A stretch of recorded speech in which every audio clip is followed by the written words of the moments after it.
Most of the time, we go in and we want to start a business, we want to do something good for humanity, we want to start some social work, we want to do coaching, we want to do consulting. A really great way to get started on that is to look at creating a side hustle. A side hustle is basically where you are doing a job or some kind of work in your most of your time, like 90-95% of your time, and the 5 to 10% of your time you are working on the project that you really love. As an entrepreneur, one of two things happen. One, you fall so much in love with your side hustle that you kind of quit your job and start doing your side hustle only. Two, you love your side hustle too much, but at the same point in time, life takes over and you kind of never really get it off the ground. Which one are you?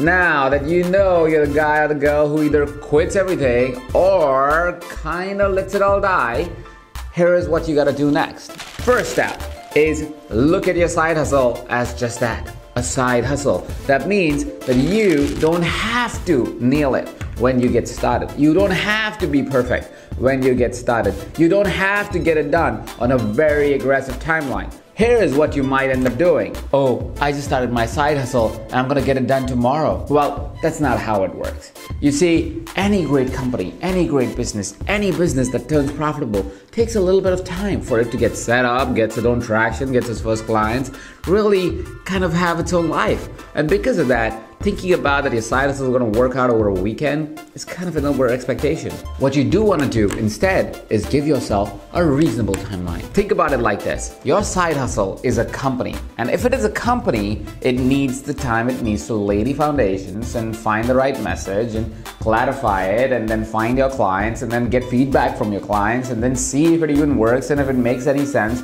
or it's just a waste of your time and everybody's time. And that's really the first step of you finding your side hustle, is to figure out if it's gonna work out, if it's gonna get any traction, if anybody even wants the product that you're selling. Step 2, figure out your numbers. You see, all of us have a baseline that we really need to live. And when you get into your side hustle, and let's say you took the step 1 and basically quit everything and just started getting into your side hustle, what happens is money dries up soon. Unless you have huge savings or daddy can take care of your bills, you will end up in a big pile of debt. And that's not what you want, not when you're building your side hustle, something that you love. Because you're gonna have resentment towards it, you're gonna be like, it doesn't work, you will lose motivation for your life, and then you'll be like, this doesn't work, I don't wanna do it anymore. And then, well, that passion, that drive that you have, will just go away. And you don't want that. You want that passion to come true. You want that drive to turn into numbers. You want that drive to turn into clients. You want that drive to turn into fame for yourself or whatever that is. That is the driver for you and for your side hustle. But you want it to work. Now, step 3. Now that you know your baseline, look at the timeline that you created. Look at the baseline you need to get done and set that as a goal. So go ahead and in that timeline, try to hit your baseline revenue. And if it takes a little bit longer to hit your baseline revenue, don't get disappointed. It's fine. It takes time. It's a product. It's something new. It will take the time that it needs to take to make it work. So now you have 2 things. A timeline, which is a realistic timeline for you to be able to create your product and your service and your side hustle. Second is your baseline. This is the revenue that you need to be able to at least pay the bills and live in the way that you currently live, if not more, at least that much.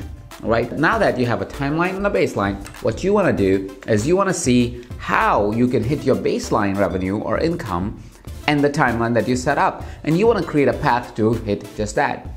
Don't get over creative. Don't go, I want to make $1 billion today. That's something that might take time, might happen, might not happen. That's not even the point. The point is, can you create enough revenue first in a consistent way that you can quit your job or quit whatever else you're doing and really focus on things that you're passionate about. So what you want to do is you want to take that timeline, see if you can hit that revenue baseline in that time so you can finally find the comfort to be able to move on and create the passion that you love. And let's assume that you hit that baseline. Maybe not in the timeline that you set, but you do hit that baseline because you kept going and kept trying to figure it out. And you're able to do it again and again and again every single month. Guess what? Now your side hustle can be your main hustle. So go ahead, Now weigh your options. Do you want to keep your job and keep building the side hustle, or you're willing to let it all loose and go ahead and work fully on your passion project, which is also your side hustle? So that is how you do side hustle right.